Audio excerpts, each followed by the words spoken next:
Students, welcome to physics world में आप सब लोगों का स्वागत है। और आज की जो हमारी क्लास है 19 अगस्त 2021 क्लास 12th फिजिक्स, इसका अगर आपको कंप्लीट कोर्स ज्वाइन करना है तो आप ये व्हाट्सएप नंबर 8875919545 पर व्हाट्सएप पर मैसेज कर सकते हैं, कॉल कर सकते हैं।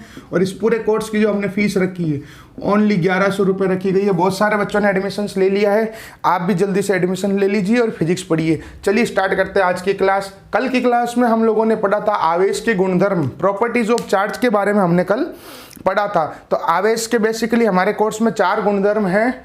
पहला था आवेश का संरक्षण, आवेश की योज्यता, आवेश का क्वांटीकरण और आवेश की निश्चरता, conservation of charge, invariance of charge, quantization of charge and एक और था एडिटिविटी ऑफ चार्ज। उसमें से 3 हो गए थे, चौथा जो था उसके बारे में हम आज चर्चा कर लेते हैं। ये आउट ऑफ कोर्स है लेकिन मोस्ट इंपॉर्टेंट है। चौथा जो है वो है आवेश की निश्चरता। हेडिंग लगाइए, आवेश की निश्चरता, आवेश की निश्चरता, invariance of charge, a very most important heading. इसके बारे में ज्यादा उलझाऊंगा नहीं, आपको सीधा सटीक चीजें बता दूंगा। इनवेरियंस ऑफ चार्ज हेडिंग डालिए, आवेश की निश्चरता, इनवेरियंस ऑफ चार्ज। इसके अंदर बेसिकली एक 1 वर्ड क्वेश्चन बनता है, 2-3 छोटे छोटे, इसलिए हमको ये टॉपिक पढ़ना बहुत ही जरूरी हो गया है। आवेश की निश्चरता, इनवेरियंस ऑफ चार्ज। इसके अंदर बेसिकली क्या है कि आवेश जो है वो जब स्थिर होगा और आवेश जब गतिशील होगा तब कोई प्रभाव नहीं पड़ेगा, मतलब चाल का आवेश पर कोई प्रभाव नहीं पड़ता है। यानी Q static is equal to Q dynamic. अभी समझ में आएगा, देखिए क्या चीज है, कंसेप्ट क्या है इसके अंदर। Q static is equal to Q dynamic. इसका मतलब हुआ कि आवेश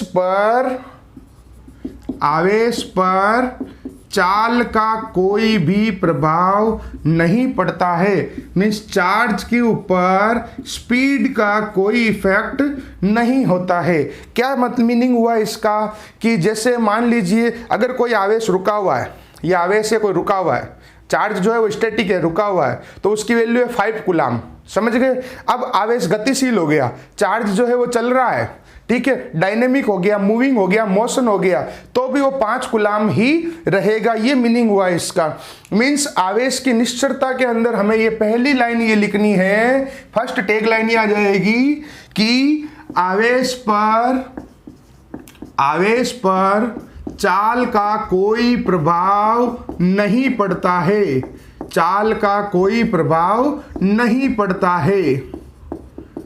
देखना इधर बढ़िया बढ़िया सवाल बनेंगे इसके ऊपर। There is no effect on charge of speed, यानी कि स्पीड का, वेलोसिटी का, चाल का, वेग का कोई प्रभाव आवेश के मान पर नहीं पड़ता है, उसका मैग्नीट्यूड चेंज नहीं होगा। और ये जनरल हमने एक बॉक्स बना के लिख दिया, Q static is equal to Q dynamic या Q मोशन, यानी Q स्थिर बराबर Q गतिशील। कहने का मतलब क्या हुआ भाई, सीधी बात है, ये आवेश, मैं हूं चार्ज में रुका हुआ हूं, मेरी वैल्यू है 10 कूलम, 10 कूलम, तो अभी कितनी है 10 कूलम। जब मैं चलूंगा तब भी मेरी वैल्यू कितनी रहेगी 10 कूलम, 10 कूलम। अब यहां पर देखना एक प्रश्न आता है, ध्यान से सुनना, फिर मैं सेकंड टैग लाइन लिखता हूं। वहां पे सवाल आता है कि आवेश तथा द्रव्यमान पर किसी कण के आवेश तथा द्रव्यमान पर चाल का क्या प्रभाव पड़ता है। यह सवाल एग्जाम में आता है, क्या प्रभाव पड़ता है, ठीक है। What is effect of speed on charge and मास। ध्यान से समझना आप क्वेश्चन को, यह क्वेश्चन पूछा गया है, what is effect of speed on charge and मास, यानी कण के आवेश तथा द्रव्यमान पर चाल का क्या प्रभाव पड़ता है। तो अभी इस क्वेश्चन को हम होल्ड करते हैं। जैसे जैसे मैं यहाँ पॉइंट्स लिखता जाऊंगा आप लोगों को इस क्वेश्चन का आंसर जो है वो क्लियर होता जाएगा। आधा आंसर तो क्लियर हो गया कि आवेश पर तो कोई प्रभाव नहीं पड़ेगा चाल का। भाई सीधी बात है, चाल, स्पीड, वेलोसिटी अगर आप बढ़ा रहे हो, वेग बढ़ा रहे हो, घटा रहे हो, तो क्या प्रभाव पड़ेगा चार्ज के ऊपर। बेसिकली मीनिंग ये है इसका। समझ रहे हो आप लोग चीज को? तो यहां पर एक लाइन तो ये हमने लिख दी, आवेश पर चाल का कोई प्रभाव नहीं पड़ता है, यानी there is no effect on charge of speed. यानी कि इस क्वेश्चन का आधा आंसर तो हो गया। आवेश के बारे में तो हमने बता दिया, चार्ज के बारे में कि भाई आवेश पर तो कोई प्रभाव नहीं पड़ेगा, चार्ज पे कोई इफेक्ट नहीं पड़ेगा। रही बात द्रव्यमान की, मास की, तो मैं आपको बता देना चाहता हूं बच्चों, अगर जो स्पीड जो है हम बढ़ा रहे हैं वो प्रकाश की चाल की कोटि से बढ़ा रहे हैं, ये शर्त है। यदि ये c है स्पीड ऑफ लाइट 3 × 10⁸ मीटर पर सेकेंड, प्रकाश का निर्वात में चाल, speed of light in vacuum, ठीक है। यदि जो चाल जो है प्रकाश के वेग की कोटि से बढ़ाया जाए, यदि चाल को प्रकाश के वेग की कोटि, यानी इस रेंज में, नॉट एग्जैक्ट इतनी, ये तो बहुत ज्यादा है, कोटि से बढ़ाएं, if we increase speed in the range of speed of light, अगर हम स्पीड ऑफ लाइट की रेंज में बढ़ाएं, जब क्या होगा, जब मैं आपको बता दूं आवेश पर तो कोई प्रभाव नहीं पड़ेगा, कोई प्रभाव नहीं पड़ेगा। वही फर्स्ट लाइन मैंने लिखी जो वापस लिखी है, यानी कि no effect on charge, charge पर कोई भी इफेक्ट नहीं पड़ेगा। दूसरी चीज, जो द्रव्यमान है, जो मास जो है, वो है जो बढ़ जाएगा। क्या हो जाएगा? बढ़ जाएगा, इंक्रीज हो जाएगा। लेकिन कंडीशन क्या है बच्चों, कि प्रकाश की चाल की कोटि से हमें चाल को बढ़ाना पड़ेगा। ऐसा नहीं कि अभी जो चार्ज की स्पीड है 10 किलोमीटर प्रति सेकंड, उसको मैंने 20 किलोमीटर प्रति सेकंड कर दिया। आपने कहा सर द्रव्यमान तो बढ़ा ही नहीं, मास तो बढ़ा ही नहीं। तो बेटा छोटी मोटी स्पीड बढ़ाने से नहीं होगा, हमें जो ये चाल कैसे बढ़ानी पड़ेगी, प्रकाश की चाल की कोटि से, यानी स्पीड ऑफ लाइट की रेंज में बढ़ाओगे तब होगा। तो अब इस प्रश्न का उत्तर हम यहां पर लिख सकते हैं इजीली।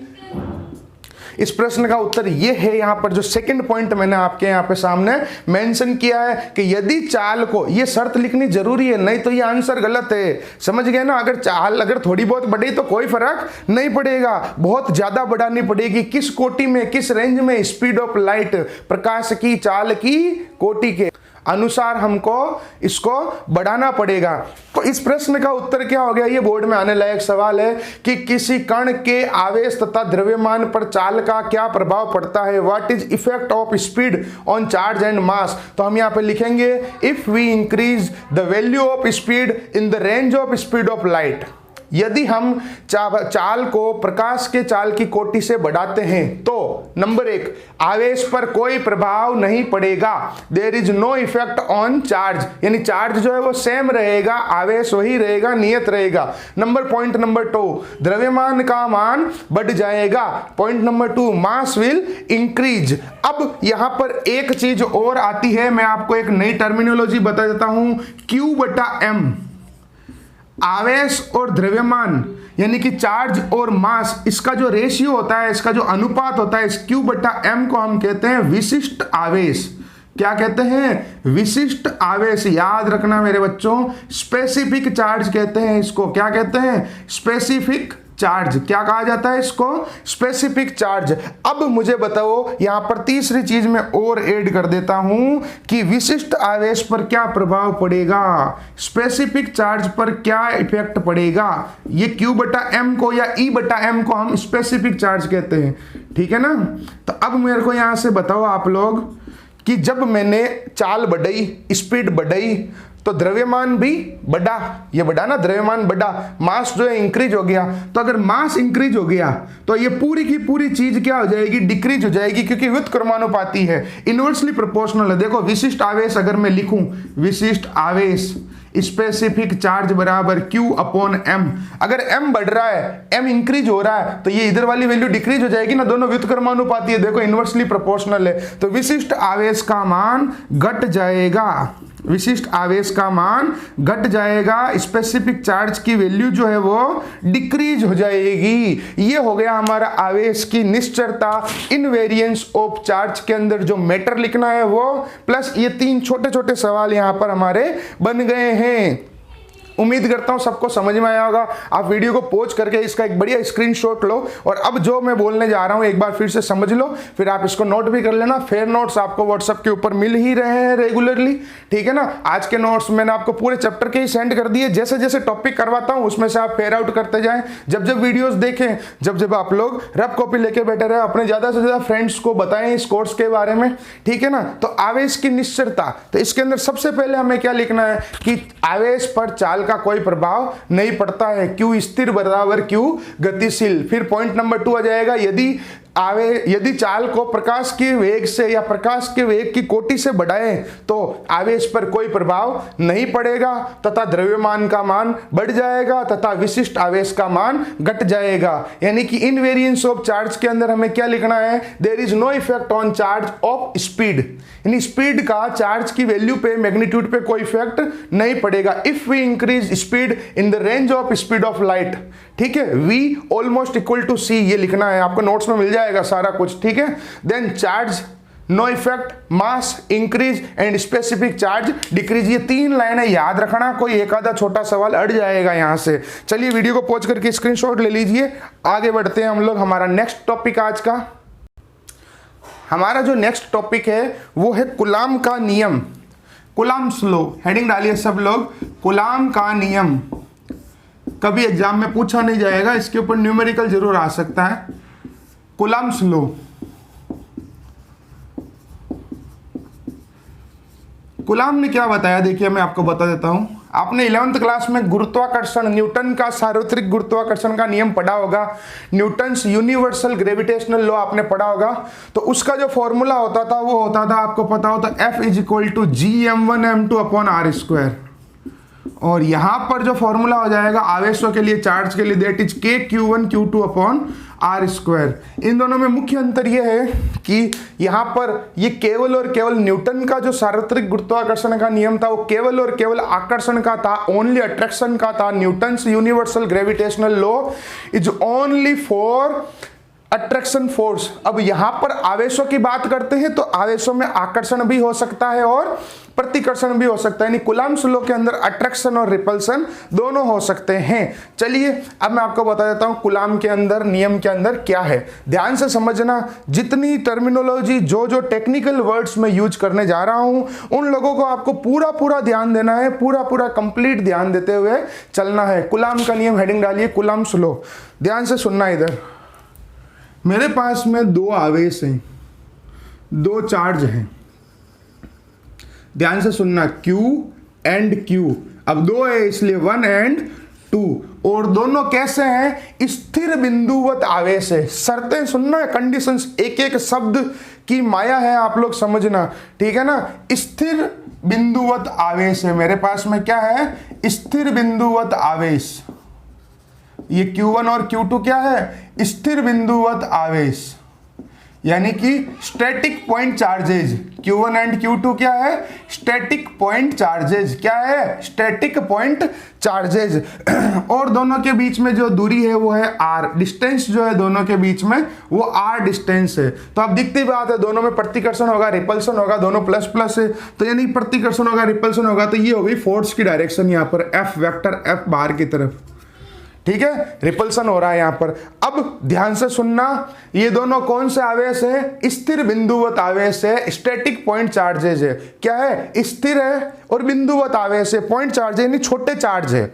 आई बात समझ में। और दोनों के बीच में दूरी जो है वो न्यूनतम है R, यानी डिस्टेंस कम है, ठीक है ना, R, और दोनों के बीच में फोर्स लग रहा है F। तो कूलाम ने ये बताया कि ये जो बल लगेगा, बल का जो परिमाण होगा वो दोनों आवेशों के परिमाण के गुणनफल के समानुपाती होगा। मींस ये जो फोर्स होगा दोनों चार्जेज के मैग्नीट्यूड के प्रोडक्ट के डायरेक्टली प्रोपोर्शनल होगा, ठीक है ना। क्या बोला कूलाम ने पहला, कि ये जो बल लगेगा, ठीक है ना, बल, वो कैसा होगा, दोनों आवेशों के परिमाण के गुणनफल के समानुपाती, directly proportional to the product of multiplication of magnitude of both charges. क्या बोला उसने कि बल का जो परिमाण होगा बल का जो मान होगा वो दोनों आवेशों के परिमाण के गुणनफल के समानुपाती होता है। फर्स्ट पॉइंट क्या हो जाएगा, force is directly proportional to the product of multiplication of magnitude of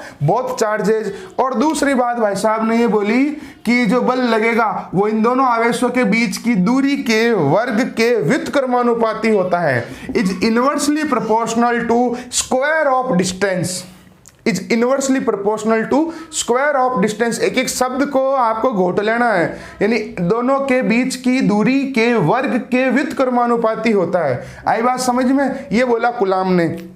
ध्यान से सुनना, फिर से मेरी बात फिर से ध्यान से सुनना। यहाँ का स्टेटमेंट क्या चलेगा, अभी लिखना कुछ नहीं, आप तो बस ध्यान देते जाओ। अभी लिखवाता हूं इसको। किन्हीं दो स्थिर बिंदुवत आवेशों के मध्य निर्वात या वायु में, ये कहां पे, एयर या वैक्यूम के अंदर की बात चल रही है। किन्हीं दो स्थिर बिंदुवत आवेशों के मध्य लगने वाला बल कौन सा हो सकता है, आकर्षण का भी हो सकता है, प्रतिकर्षण का भी हो सकता है, आकर्षण का भी हो सकता है, प्रतिकर्षण का भी हो सकता है। तो किन्हीं दो स्थिर बिंदुवत आवेशों के मध्य लगने वाला कुलाम बल, ब्रैकेट में लिख दिया आकर्षण अथवा प्रतिकर्षण विद्युत बल, इसका जो परिमाण होगा वो दोनों आवेशों के परिमाण के गुणनफल के समानुपाती होता है तथा उन दोनों के बीच की दूरी के वर्ग के व्युत्क्रमानुपाती होता है। Means the Coulomb force, bracket में आ जाएगा अट्रैक्शन और repulsion between two static point charges is directly proportional to product और multiplication of magnitude of both charges and inversely proportional to, 1 है ना इसलिए inversely, square of distance between them. ये हो गया यहाँ पे कुलाम्स लॉ का स्टेटमेंट, कुलाम्स लॉ का कथन। एक बार फिर से रिपीट कर देता हूं, ध्यान, अभी लिखना नहीं है, आप तो सुनते जाओ। किन्हीं दो स्थिर बिंदुवत आवेशों के मध्य लगने वाला आकर्षण अथवा प्रतिकर्षण का विद्युत बल दोनों आवेशों के परिमाण के गुणनफल के समानुपाती तथा उन दोनों आवेशों के बीच की दूरी के वर्ग के व्युत्क्रमानुपाती होता है। इसे कुलाम का नियम हम कहते हैं। मींस द कुलाम्स फोर्स या अट्रैक्शन और repulsion force between two static point charges is directly proportional to the product of multiplication of magnitude of both charges and inversely proportional to square of distance between them। अब मेरी बात सुनना, अगर आप इतना लिख के आते हो और अगर आप कुलाम के सामने चले जाते हो तो कुलाम आपको एक खींच के थप्पड़ मारेगा कि साला गलत है ये। गलत क्यों है, क्योंकि मान लीजिए आप लोग एक इलिस्ट्रेशन करते हैं, मान लीजिए एक चार्ज ये रहा, एक चार्ज ये रहा, इधर हो रहा है अट्रैक्शन रिपल्सन, दोनों इधर इधर जा रहे हैं, ये दोनों यहाँ पर आर है। अभी तक जो हमने स्टेटमेंट लगाया वो ऐसा भी तो हो सकता है, इस डायग्राम के लिए भी तो वैलिड है। मैंने तो यहाँ फोर्स की डायरेक्शन उधर लगा दी, ये इधर ऊपर नीचे भी तो जा सकता है भाई। ये एक आवेश है, ये दूसरा आवेश है, कहानी समझना आप लोग। दोनों पॉजिटिव पॉजिटिव है, रिपल्सन होगा प्रतिकर्षण होगा। तो प्रतिकर्षण ऐसे ही क्यों होता है, या तो ये इधर जाता है या ये इधर जाता है, ऐसे तो नहीं होता है प्रतिकर्षण, ऐसे तो नहीं होता है रिपल्सन। आई बात समझ में, ये दो आवेश हैं, दो चार्ज हैं, दोनों पॉजिटिव है तो प्रतिकर्षण होगा, तो या तो ये इधर जाएगा या फिर ये इधर जाएगा, हो गया रिपल्सन। ये ऐसा तो नहीं गया ये ऊपर गया या फिर ये नीचे गया, ये भी तो रिपल्सन है, ऐसा क्यों नहीं हुआ। इसका मतलब कुलाम ने अपने नियम देने के बाद में 3 साल बाद में एक लाइन और ऐड की उसके अंदर, और वो लाइन हमको भी ऐड करनी है कि ये जो बल होगा, ये जो बल लगेगा उन दोनों के बीच में, वो उन दोनों आवेशों को मिलाने वाली कार्यकारी रेखा के अनुदिश उसी दिशा में होगा। Means this force will only and only applicable to the line joining of both charges. ये लाइन ऐड करनी कंपलसरी है, नहीं तो कुलाम का नियम गलत माना जाएगा। क्या लिखना है आपको, भाई सीधी बात है, आपको मैंने एक एग्जांपल देके समझा दिया कि ऊपर नीचे तो नहीं होता, ये इधर ही क्यों जाता है। तो यहाँ पे कुलाम ने चलो ठीक है भाई एक लाइन और ऐड कर दी। क्या ऐड कर दी कि यह जो बल लगेगा, यह बल दोनों आवेशों को मिलाने वाली कार्यकारी रेखा के अनुदिश ही लगता है। Means this force is only applicable या ओनली अप्लाइड बिटवीन द या on the line joining of both charges. ये अब जाके हमारा कुलाम के नियम का कथन पूरा होता है। ये लाइन ऐड करनी अति अति अति आवश्यक है। क्या है, अब आप लोग लिखना शुरू कीजिए कुलाम का नियम। कुलाम के नियम के अंदर ये डायग्राम बनेगा छोटा सा, यहाँ पॉइंट लिख लीजिए ए बी ऐसा करके छोटा सा, ठीक है। Q1 Q2 हो गया स्थिर बिंदुवत आवेश, स्टैटिक पॉइंट चार्ज R जो है वो दूरी हो गई, डिस्टेंस हो गई, और F क्या है, बल हो गया, फोर्स हो गया। ये साइड में डायग्राम के नीचे लिख लेना। All diagrams must be drawn by using pencil, pencil और स्केल से बनाने हैं, रद्दी डायग्राम नहीं बनाने हैं। आगे बात समझ में, चाहे रफ में कर रहे हो चाहे फेयर में कर रहे हो, इस चीज का आपको विशेष ध्यान रखना है बच्चों। बनाइए डायग्राम, बनाइए जल्दी से, और ये लिख लीजिए वीडियो को पॉज करके, इन तीनों को लिख लीजिए, इन तीनों को। अब वीडियो को पॉज करके डायग्राम बना लो, ये तीन चीजें लिख लो, Q1 Q2 क्या है, R क्या है, F क्या है, ये नहीं लिखना है अभी। अब मैं आपको आगे बताता हूं क्या लिखना है। लिखिए कूलाम के नियमानुसार किन्हीं दो स्थिर बिंदुवत आवेशों के मध्य लगने वाले आकर्षण अथवा प्रतिकर्षण बल का मान, वापस से बोलता हूं, यह काम करता हूं मैं, लिख ही देता हूं, ऐसा करता हूं, लिख ही देता हूं, ज्यादा सही रहेगा। किन्हीं दो, सबसे पहले क्या करना है, कूलाम का नियम, हेडिंग लगानी है, कूलाम्स लो, ये डायग्राम बनेगा, ये तीन चीजें लिखनी है। उसके बाद में यहां से जो स्टेटमेंट है वो मैं लिख देता हूं, ऐसा करता हूं, जल्दी जल्दी लिखिए आप मेरे साथ। किन्हीं दो स्थिर, ये इक्वेशंस नहीं लिखनी है अभी, इनको हम सेट करेंगे, बीच में कहां लिखनी है। बिंदुवत आवेशों के मध्य, किन्हीं दो स्थिर बिंदुवत आवेशों के मध्य लगने वाले आकर्षण अथवा प्रतिकर्षण बल का मान, आकर्षण अथवा प्रतिकर्षण बल का मान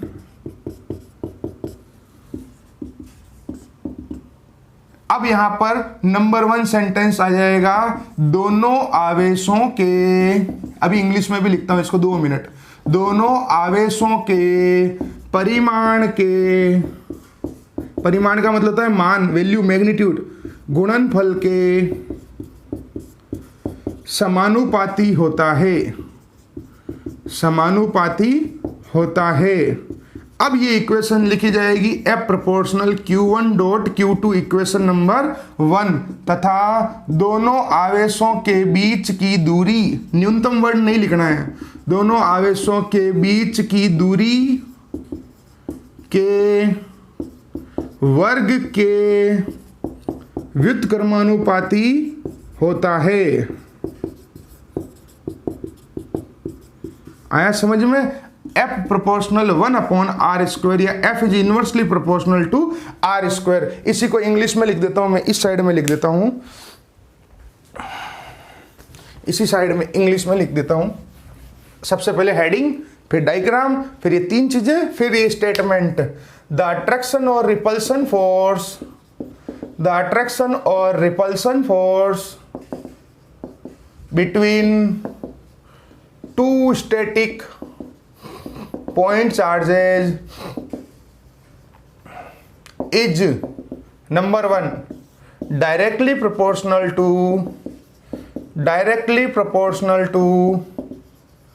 यहां से एक छोटा क्वेश्चन जरूर उठेगा, अभी आगे जो पढ़ाऊंगा ध्यान रखना, कूलाम्स लॉ से छोटा सवाल आएगा, बोर्ड का पहला सवाल आएगा, देखना कोई डायमेंशन यूनिट कुछ पूछेगा, देखना। Directly proportional to the product of, product का मतलब हो गया multiplication of magnitude of both charges means force is directly proportional to Q1 dot Q2, equation 1, और डेली का डेली पढ़ते रहे, रिवीजन भी करते रहे। इज इनवर्सली प्रोपोर्शनल, इस तो लिख दिया। Point number 2, inversely proportional to the square of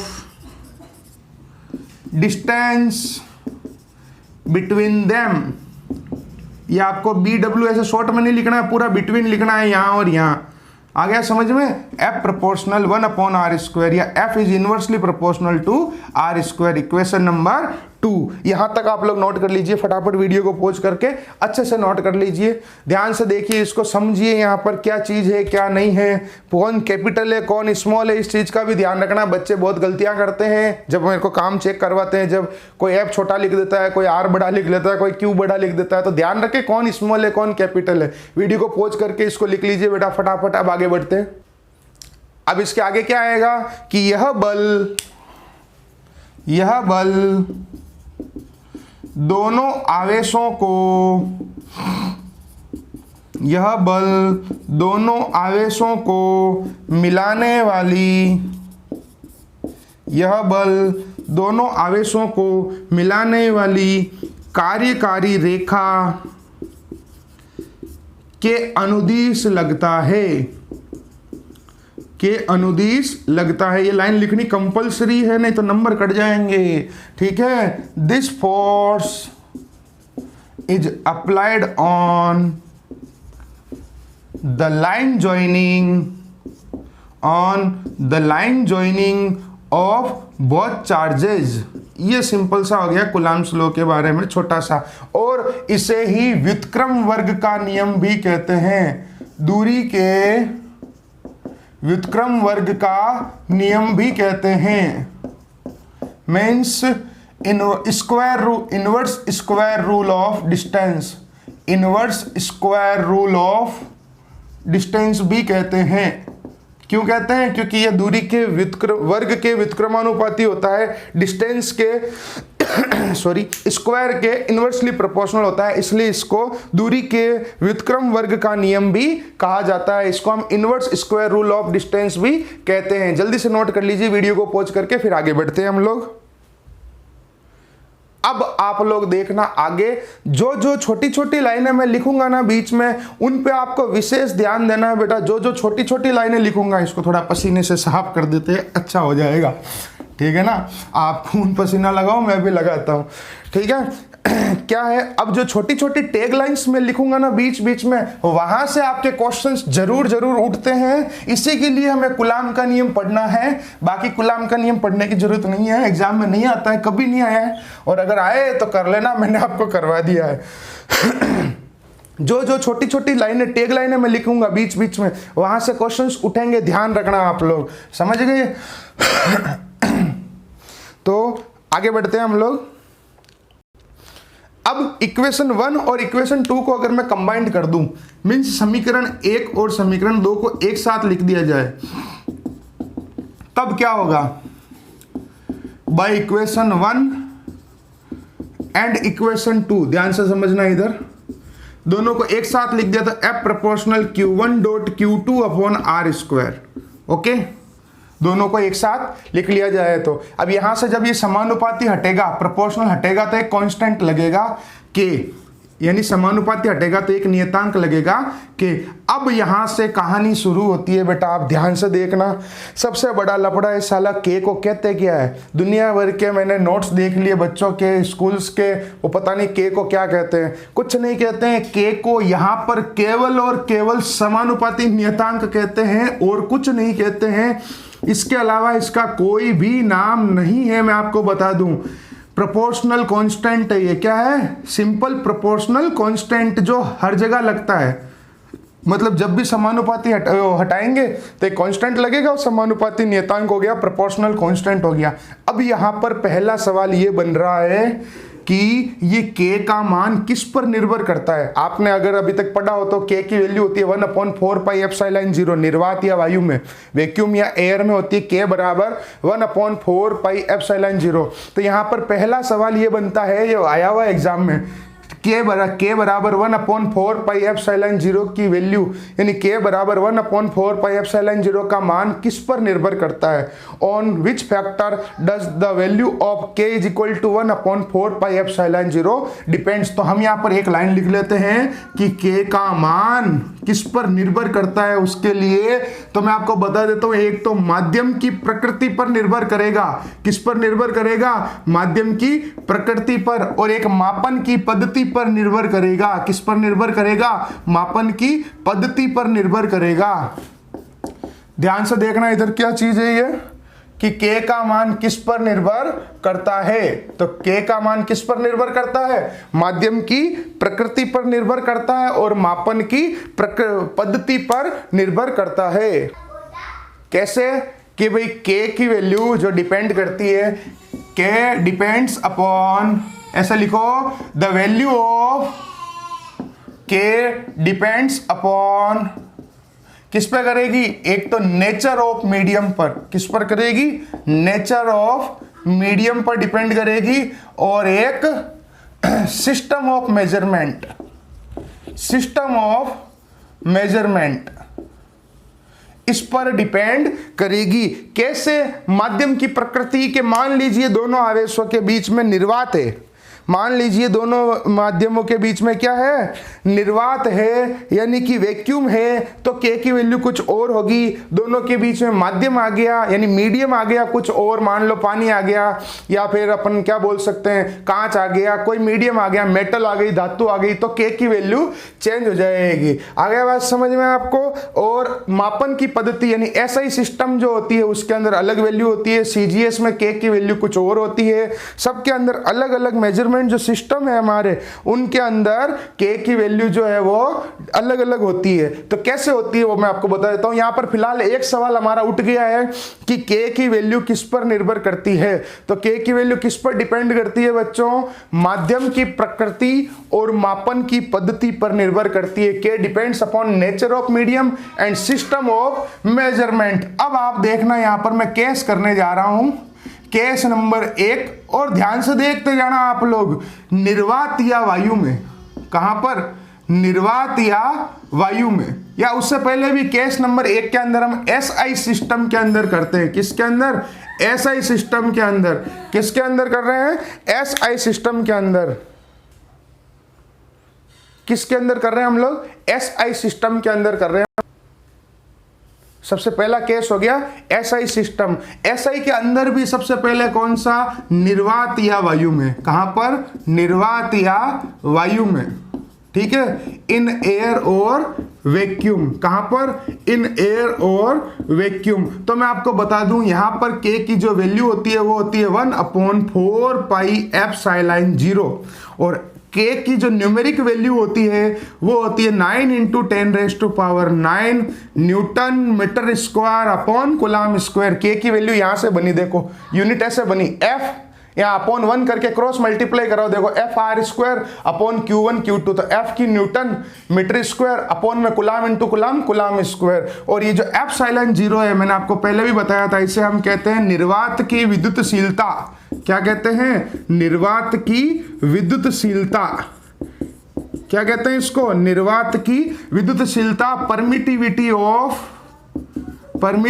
of free space, या बेसिकली ज्यादा अच्छा वर्ड है इसके लिए परमिटिविटी ऑफ वैक्यूम या एयर, ये लिख देते हैं हम लोग। और एप्सिलॉन 0 की जो न्यूमेरिक वैल्यू है मैं आपको पहले ही बता चुका हूं, 8.85 × 10⁻⁻12, और ये वैल्यू जो है इसकी उल्टी हो जाएगी यूनिट, तो इसको उल्टा कर दो, coulomb square upon newton metre square, ये इसकी न्यूमेरिक वैल्यू हो गई। अब यहां पर एक सवाल और बनता है, एक तो इसकी वैल्यू पूछ ली, एक इसकी विमा बताओ भाई, इसकी डायमेंशन बताओ। तो अगर आपको डायमेंशन निकालना आता है, जो कि मैंने आपको 11th क्लास में सिखाया था, और यहाँ पर हमारे इस YouTube चैनल पे भी बहुत सारे वीडियो जो डायमेंशन के, बहुत सारे नहीं है, 3 ही है, ठीक है, 3 में डायमेंशन पूरी सिखाई गई है, तो वहां से आपको आती है तो अच्छी बात है, नहीं तो फिलहाल मैं यहाँ पर आपको इसकी डायमेंशन डायरेक्ट लिख के दे देता हूँ। M-1 L-3 T4A2। अगर आपको 11th क्लास में डायमेंशन डायरेक्ट आती है सोल्व करना, अपने इस चैनल पे भी पढ़िए तो सीख ले, में नहीं आती है तो, और आती है तो सोल्व कर दे, नहीं तो भैया डायरेक्ट याद करें, कोई दिक्कत नहीं है। 10-12 विमा है 12th क्लास में जो आपको याद करनी चाहिए, ठीक है। यहाँ पर एक क्वेश्चन तो ये बन गया, एक क्वेश्चन इसकी विमा हो गई, एप्सिलॉन 0 का मान और मात्रक यूनिट, ये सारी चीजें यहाँ पर। तो एप्सिलॉन 0 को कहते क्या है, निर्वात की विद्युतशीलता, परमिटिविटी ऑफ फ्री स्पेस या वैक्यूम, इसकी यूनिट है। Coulomb square upon newton metre square, और डायमेंशन हो गई m-1 L-3 T4A2। आ गया यहां तक सबको समझ में। अब इसी को ही अगर मैं ऐसा ही सिस्टम के साथ में निर्वात की जगह अब यहां पर अगर माध्यम कर दूं तो यहां k बराबर हो जाएगा 1/4πε0ε r। अभी आगे बात करते हैं उसके बारे में। फिलहाल तो मैं ये k की वैल्यू अगर इसमें ये पुट कर दूं तो k का, इसको एक काम करो, इसको इक्वेशन नंबर 3 दे देते हैं, समीकरण 3। तो यहां पे आ जाएगा समीकरण 3 में k का मान रखने पर put value of k in equation 3, तो क्या हो जाएगा f बराबर k की वैल्यू कितनी है 1/4πε0। देखो यहां पर k की वैल्यू ये रख दी ये वाली, और पीछे जो बचा उसको एज इट इज लिख दिया q1.q2/r²। ये हो गया f फोर्स कहां पर, वैक्यूम के अंदर, निर्वात के अंदर ये बल लग गया। कहां पर, वैक्यूम के अंदर ये फोर्स लग गया, एयर के अंदर ये फोर्स लग गया। कौन सी पद्धति में, एसआई पद्धति में, एसआई सिस्टम में। तो वीडियो को पॉज कीजिए और यहां तक नोट कीजिए, स्क्रीनशॉट लीजिए अच्छे से, फिर आगे बढ़ते हैं हम लोग। देखिए आप लोग, बड़ा मजा आ रहा होगा। अब देखिए आगे की बात करते हैं तो बी नंबर आ जाएगा माध्यम में। कहां पर, माध्यम में, इन मीडियम।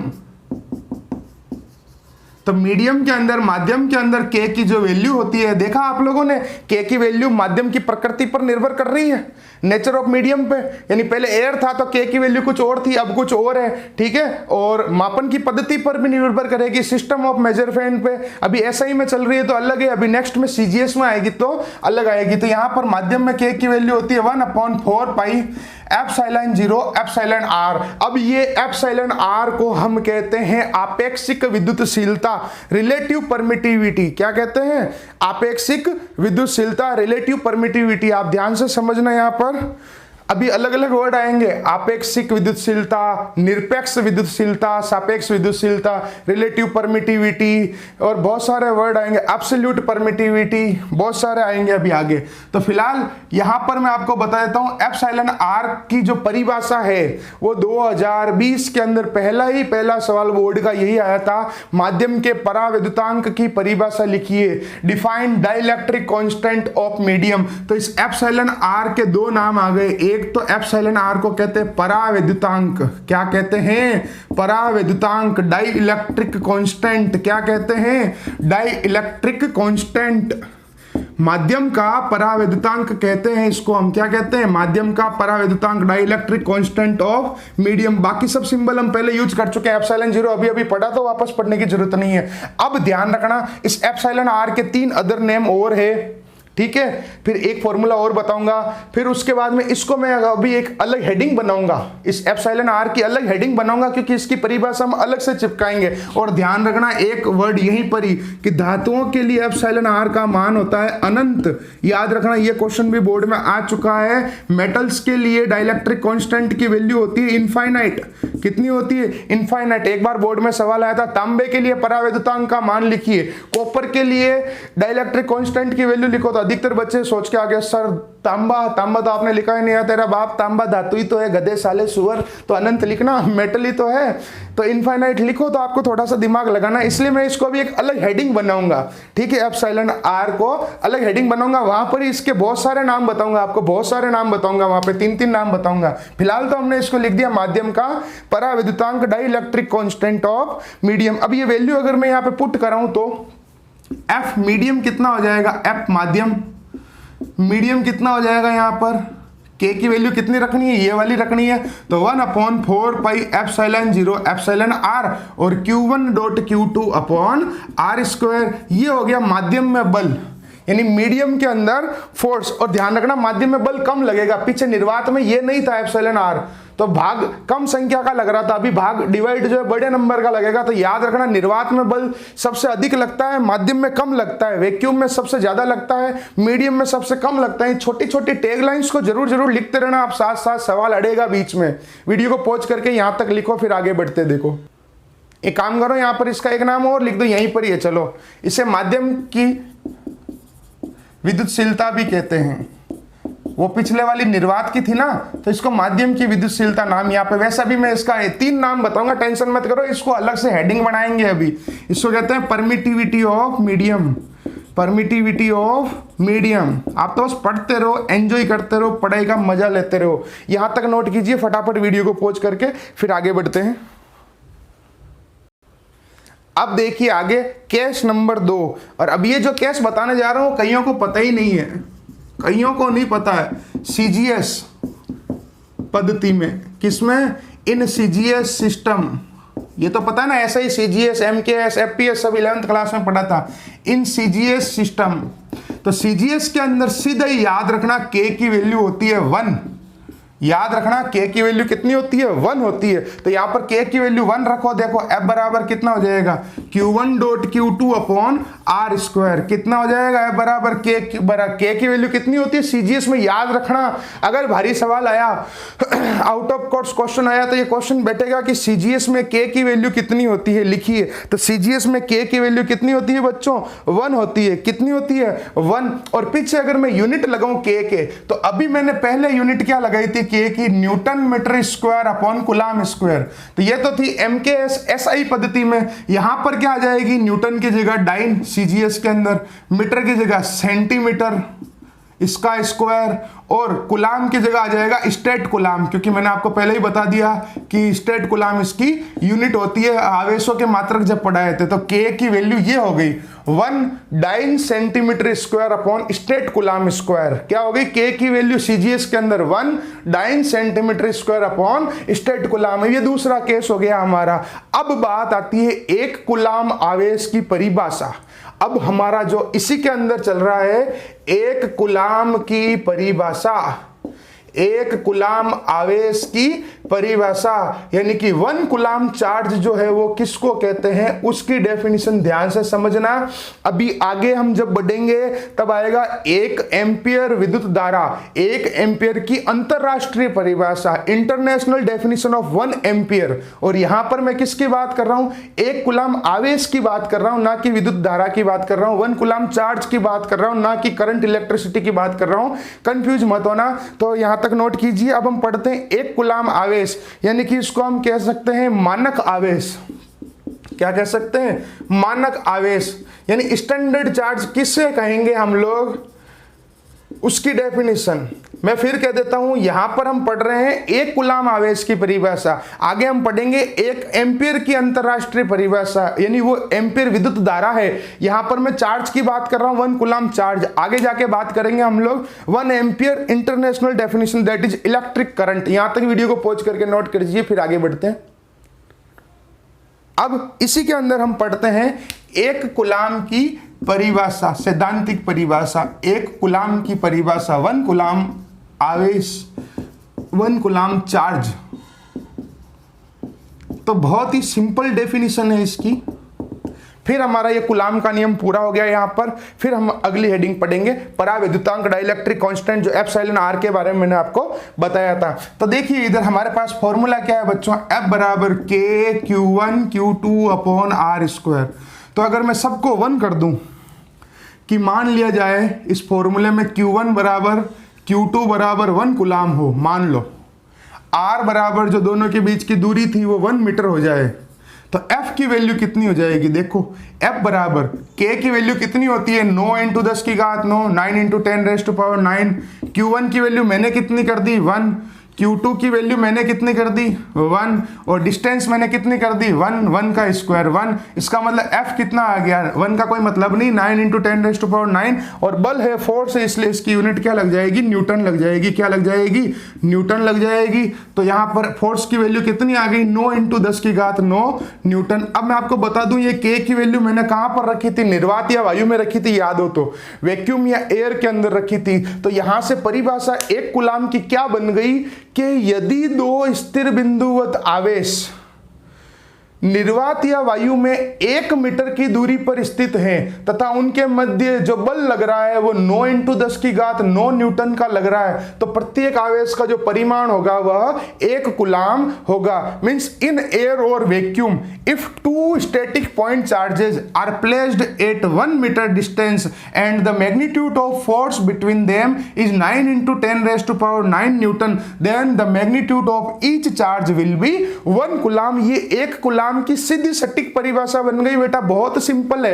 यानी अगर 1 कूलाम आवेश की परिभाषा पूछता है तो पहले ये नोट करना है आपको, फेयर में भी और रफ में भी, पहले ये बनाना है ऐसे, फिर बनानी है परिभाषा। यहां पे अभी मैं लिखता हूं यहां पर आगे परिभाषा क्या बनानी है आपको। यहां पर परिभाषा निर्वात या वायु में, एक शब्द भी हटाया तो दुर्घटना हो जाएगी, क्योंकि आप अगर निर्वात वायु एयर वैक्यूम नहीं लिखोगे तो डेफिनेशन गलत है बेटा, सीधी सी बात है, समझ गए। तो क्या परिभाषा हो जाएगी, निर्वात या वायु में, निर्वात या वायु में स्थित किन्हीं 2 स्थिर बिंदुवत आवेशों के मध्य यदि 1 मीटर दूरी है तथा 9 × 10⁹ न्यूटन का बल लग रहा है, कौन सा, कूलाम बल, तो प्रत्येक आवेश का परिमाण कितना हो जाएगा, 1 कूलाम हो जाएगा। मींस इन एयर और vacuum if 2 static point charges which are placed at 1 metre distance and the force between them is 9 × 10⁹ newton, then the magnitude of each charge will be 1 coulomb. ये हो गई 1 coulomb की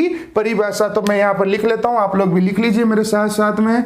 निर्वात या वायु में, निर्वात या वायु में, मजा आ गया होगा आपको कूलाम का नियम पढ़ने में, एकदम माइंड क्लियर हो गया होगा। निर्वात या वायु में स्थित, निर्वात या वायु में 1 मीटर दूरी पर स्थित,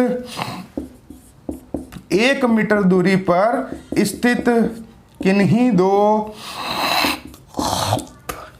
स्थिर बिंदुवत आवेशों के मध्य, बिंदुवत आवेशों के मध्य यदि 9 × 10⁹ न्यूटन का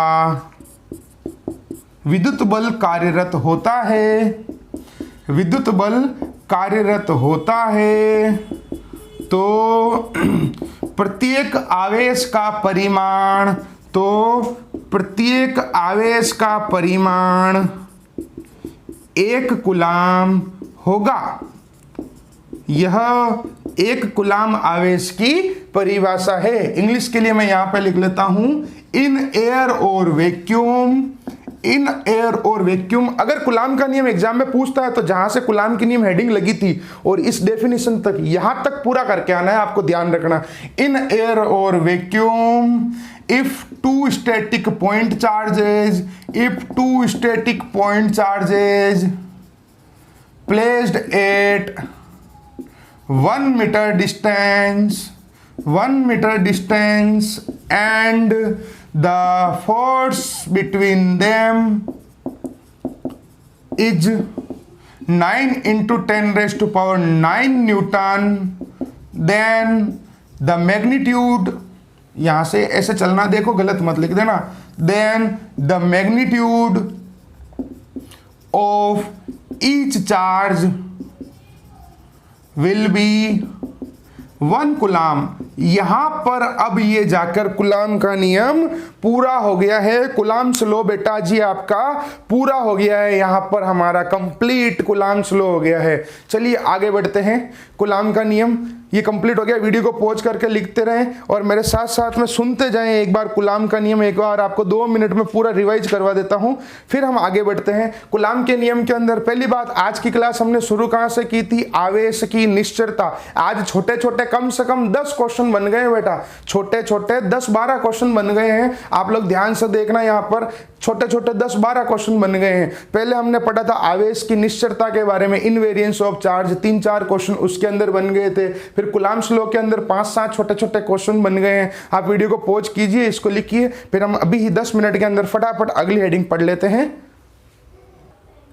अब देखिएगा यहाँ पर आप आगे की चलते हैं। आगे चलने से पहले मैं आपको एक छोटी सी चीज बता देता हूँ, उसके ऊपर भी न्यूमेरिकल आए हुए हैं एग्जाम में। यहाँ पर एक फॉर्मूला और होता है, ये जो हमने लिखा ना एप्सिलॉन 0 एप्सिलॉन r, इस पूरे को कहते हैं एप्सिलॉन।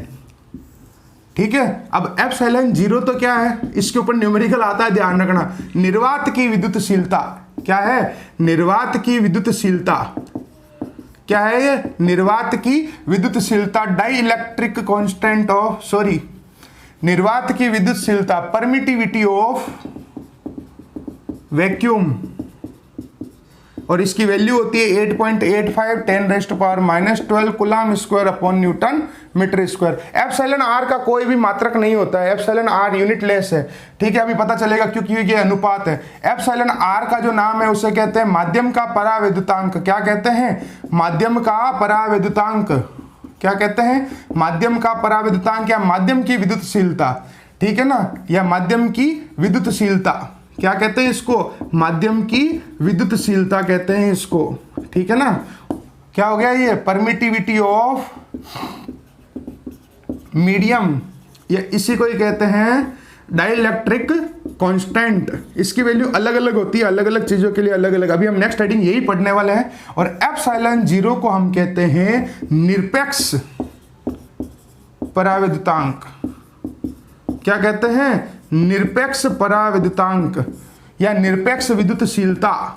क्या कहा जाता है, निरपेक्ष विद्युतशीलता। इसके ऊपर न्यूमेरिकल बैठता है बेटा, और इसको हम इंग्लिश में कह देते हैं एब्सोल्यूट परमिटिविटी। क्या कहते हैं, एब्सोल्यूट परमिटिविटी। क्या कहते हैं, एब्सोल्यूट परमिटिविटी। ध्यान से समझना, इसकी कोई यूनिट नहीं है, ध्यान रखना, नो यूनिट इसकी यूनिट मैंने आपको ये लिख दी, और इसकी यूनिट भी यही हो जाएगी, coulomb square upon newton metre square. इसके ऊपर अभी मैं आगे कुछ क्वेश्चंस करवाऊंगा कल परसों, जब आप देखना, जल्दी से वीडियो को पॉज करके लिख लो, इसके ऊपर भी क्वेश्चन हमारे फिक्स आते ही आते हैं। चलिए आगे बढ़ते हैं हम लोग। अब देखिए आप लोग, हमारी अगली हेडिंग, माध्यम का परावैद्युतांक, one of the most important. बेटा यहाँ नीचे नदी आ गई है, पानी कैसा लग रहा है, पसीने से पूरा नीचे पूरा रेले आ गए, कोई बात नहीं। माध्यम का परावैद्युतांक क्या कहते हैं, माध्यम का परावैद्युतांक, dielectric constant of medium, dielectric constant of medium.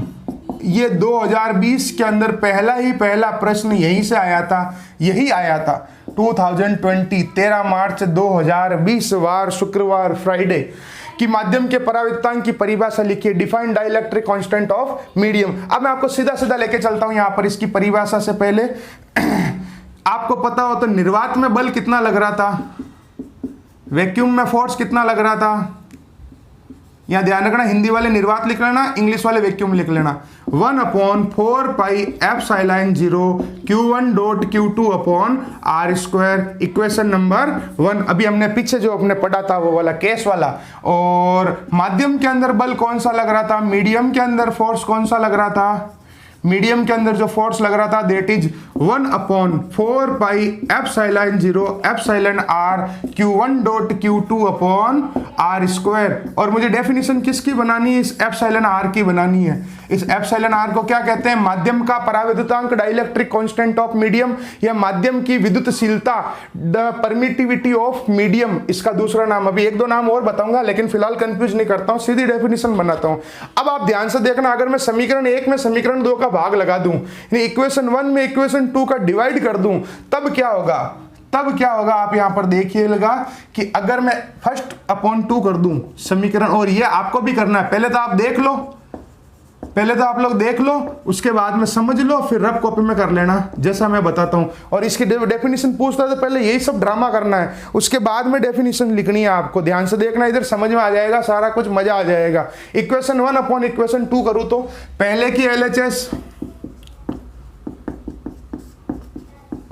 Upon दूसरे की LHS, एफ माध्यम एफ मीडियम, ठीक है, इज इक्वल टू पहले की RHS 1/4 pi epsilon 0 dot Q1 dot Q2 upon R square whole upon दूसरे की RHS 1/4 pi epsilon 0 epsilon R dot Q1 dot Q2 upon R square. और ऐसी स्थिति में आप सबको पता है, पहले को चौथे से गुणा करवाते हैं और दूसरे को तीसरे से गुणा करवाते हैं, तो F निर्वात, F वैक्यूम अपॉन F माध्यम एफ मीडियम कितना आ जाएगा हमारे पास में, पहले को चौथे से गुणा करो, पहली लाइन को चौथी लाइन से गुणा करो, 1 Q1 Q2, तो 1 का मतलब नहीं है Q1 डॉट Q2, और ये नीचे वाला ये रहा into 4 pi epsilon 0 epsilon r into r square upon में दूसरी लाइन को तीसरी लाइन से गुणा करवाओ, 4 pi epsilon 0 r square into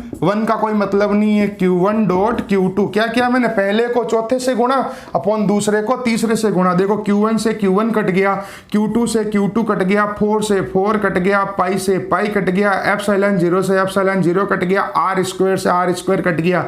कोई बोलेगा सर सब कट गया, नहीं बेटा सब नहीं कटा, ये बच गया एप्सिलॉन r। इसका मतलब F निर्वात,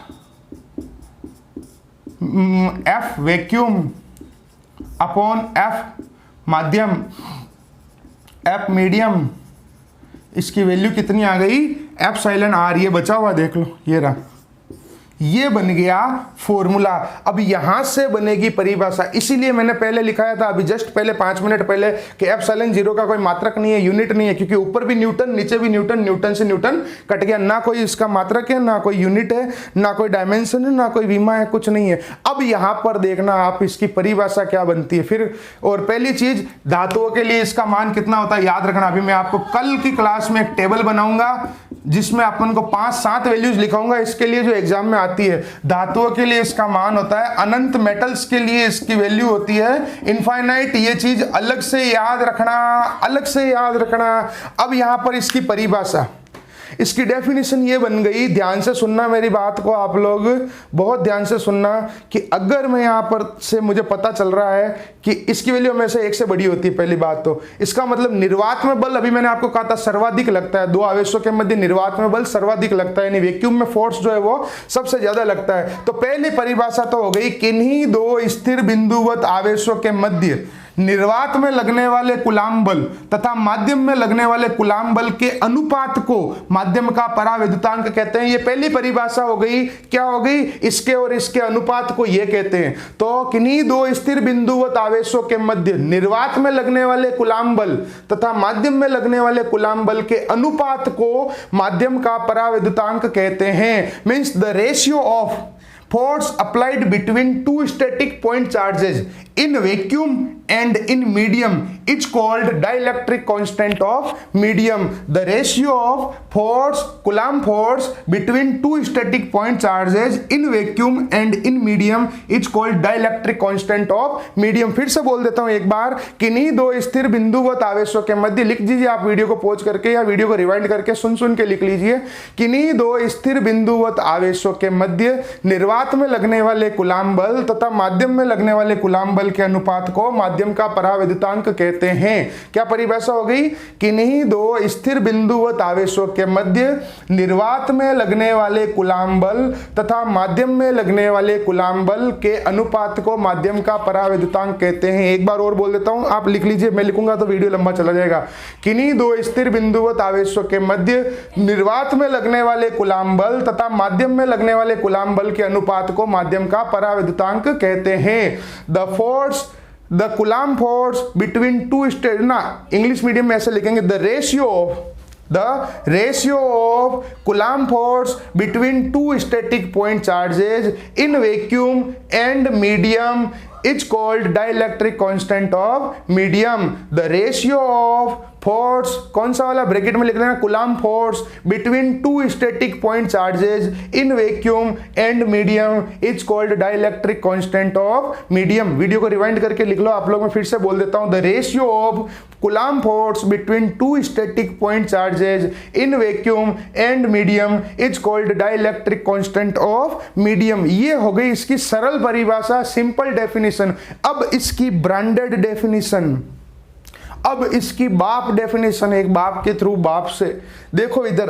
अब आएगी असली परिभाषा, ये लिखोगे तो आपको नंबर मिल सकते हैं। अब जो बताऊंगा उससे नंबर मिलेंगे और हमको तो दोनों लिखनी है। जब भी ये सवाल पूछता है तो ये डिवाइड करके दिखा है, ये पहली डेफिनेशन जो अभी बताई, ठीक है, और दूसरी परिभाषा अभी बता देता हूं। दूसरी परिभाषा ये बता रहा हूं कि बेटा बल कम किस में लग रहा है, माध्यम में लग रहा है, फोर्स किस में कम लग रहा है, मीडियम में कम लग रहा है। तो ध्यान से सुनना, किन्हीं 2 स्थिर बिंदुवत आवेशों के मध्य निर्वात की तुलना में माध्यम में जितने गुना बल कम लगता है उसे उस माध्यम का परावैद्युतांक कहते हैं। ये सीधी सटीक परिभाषा है, ये लिखनी ही लिखनी है। हमें पता चल गया माध्यम में बल कम लग रहा है, ठीक है ना, माध्यम में जो है बल कम लग रहा है। किन्हीं दो स्थिर बिंदुवत आवेशों के मध्य निर्वात की अपेक्षा माध्यम में जितने गुना बल कम लगता है उसे उस माध्यम का परावैद्युतांक कहते हैं। यहां पर छाप लेना, इस लाइन को दिमाग में बैठा लेना।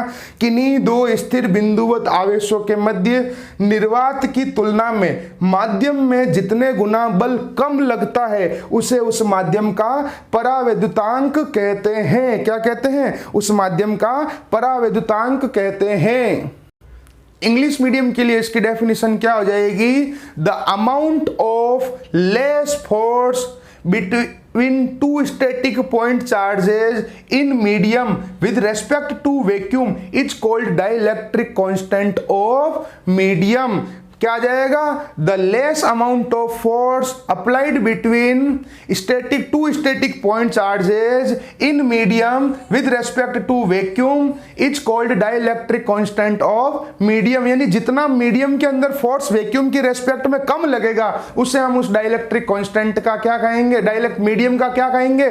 Dielectric constant. तो वीडियो को रिवाइंड करके आप लोग आज की क्लास को 2 बार देख लेना और ये लास्ट 5 मिनट में जो पढ़ाया ये वाला परावैद्युतांक इलेक्ट्रिक कांस्टेंट, इसको जरूर आप लोग 5-7 बार वापस से देख लेना रिवाइंड कर करके। और यहां तक आप लोगों को समझ में आ गया है। कल हम लोग फिर से, आपको पता है हमेशा हर लास्ट हेडिंग 5 मिनट की नेक्स्ट डे पढ़ते हैं, तो इसके अंदर एक टेबल बनाएंगे कल वाली क्लास में हम लोग, जिसमें कुछ वैल्यूज लिखेंगे डाइलेक्ट्रिक कांस्टेंट की अलग अलग मीडियम्स के लिए। ओके बेटा, all the very best, thank you very much. ज़्यादा से ज़्यादा बच्चों तक ये वीडियो शेयर करें ताकि ज़्यादा से ज़्यादा बच्चे इस कोर्स को ज्वाइन कर सकें। इस 1100 रुपये फीस में आपको कोई नहीं पढ़ाएगा, आपको इतने अच्छी फिजिक्स। और हमारा जो व्हाट्सअप नंबर है वो है 8875919545। Thank you very much.